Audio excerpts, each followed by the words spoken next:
దిగిన, నాకు తెలుగు రాదు సరిగా. నేను ఎందుకు దిగినా అంటే ఇది పాకిస్తాన్ కాదు, హిందుస్థాన్ ఉంది. మన భారతదేశంలో ఉండాలంటే ఒక అమ్మాయికి వీడియో తీయద్దు, అది తప్పు. వీడియో తీయంగా నా దగ్గర ప్రూఫ్ ఉంది.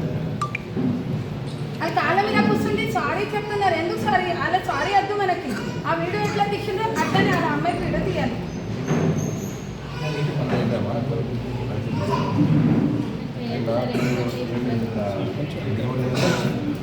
దొంగతనం చేసి దొంగతనం చేసి అందరు మోసపోయారు.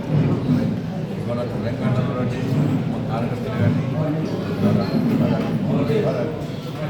హిందూ సమాజం అంతా కూడా వాళ్ళంతా హీరోలు అందరు. సరే మీకు జైలు మీద బాధపడతారు.